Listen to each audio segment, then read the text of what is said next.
तो आज हम इस वीडियो में कुछ यूएफसी अपडेट्स के बारे में बात करने वाले हैं। जैसे कि आपको पता है कि यूएफसी 312 का इवेंट खत्म हो गया है। इसके बाद कई न्यूज वगैरह निकल के आई है ड्रिकस डू प्लेसिस की तरफ से। तो आज हम इस वीडियो में इन सभी बातों के बारे में बात करने वाले हैं। क्या Dricus Du Plessis Alex Pereira के साथ फाइट करने वाले हैं या फिर उनकी फाइट होने वाली है हमजाद चिमाएव के साथ, सब कुछ आज हम इस वीडियो में बात करने वाले हैं। लेकिन उससे पहले आप वीडियो को लाइक और चैनल को सब्सक्राइब जरूर से कर देना यूएफसी और MM related news update Hindi में देखने के लिए। तो सबसे पहले हम बात करते हैं मिडल वेट डिवीजन के चैंपियन ड्रिकस डू प्लेसिस के बारे में, जिधर फाइट को विन करने के बाद वो light heavyweight champion Alex Pereira को कॉल आउट करता है। यहाँ तक सबने देखा है, बट इसके बाद अगर मैं बताऊं कि बैक स्टेज में क्या हुआ, क्योंकि एलेक्स पेरेरा को इंग्लिश नहीं आती है, तो वो बैक स्टेज ड्रिकस से मिलता है और उससे बोलता है कि क्या उसने उसको कॉल आउट किया फाइट करने के लिए। तो ड्रिकस डू प्लेसिस का रिप्लाई था कि यस, उसने उसको कॉल आउट किया है फाइट के लिए। तो एलेक्स पेरेरा यहाँ पर कहता है कि let's make the fight happened, यानी कि वो रेडी है ड्रिकस डू प्लेसिस के साथ फाइट करने के लिए।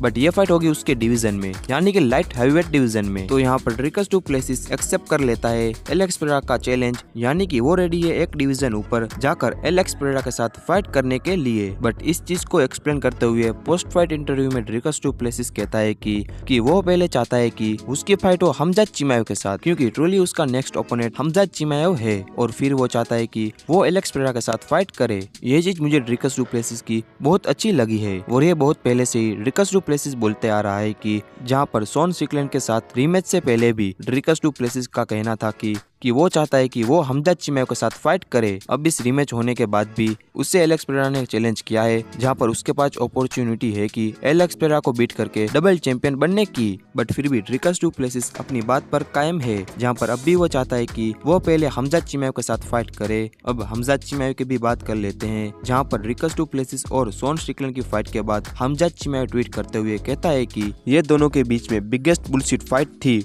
ऑल्सो इसके साथ खुद की इस वाली फोटो को पोस्ट करते हुए Khamzat Chimaev Dricus Du Plessis को मेंशन करता है। अब पोस्ट फाइट इंटरव्यू में जब ड्रिकस डू प्लेसिस को ये बताया जाता है कि हमजाद चिमाएव ने उनकी फाइट को एक बुलशिट फाइट बोला है, तो इसका वो क्या रिप्लाई देना चाहते हैं। तो ड्रिकस डू प्लेसिस यहाँ पर हमजाद चिमाएव को रिप्लाई देता है कि उसे कोल्ड से दूर रहना चाहिए, यानी कि बेसिकली हमजाद चिमाएव को बीमार नहीं होना है। इसके बाद ड्रिकस डू प्लेसिस से ये भी पूछा जाता है कि उसका हमजाद चिमाएव के अगेंस्ट क्या गेम प्लान रहने वाला है। तो यहाँ पर ड्रिकस कहता है कि जब कोई काउंटर करना ये शॉन स्ट्रिकलैंड के अगेंस्ट था, और फिर उसके बाद वो शायद से कुछ बिल्ड के बारे में कहता है कि जो ऑब्वियसली रॉबर्ट विटेकर के लिए था, और हमजाद चिमाएव के लिए ड्रिकस कहता है कि वो उसके साथ रेसल करने वाला है। तो ये चीज अब ऑलमोस्ट कंफर्म ही मानो, और वैसे भी ये फाइट होनी ही चाहिए। नेक्स्ट फाइट जहाँ पर ड्रिकस डू प्लेसिस फाइट कर रहा है हमजाद चिमाएव के साथ, मैं तो ये फाइट देखने के लिए बहुत ज्यादा एक्साइटेड हूँ। उसके बाद हम नेक्स्ट अपडेट की बात करें तो जो निकल के आया है फेदरवेट डिवीजन के चैंपियन इलिया टुपुरिया और उसके ब्रदर अलेक्जेंडर टुपुरिया की तरफ से,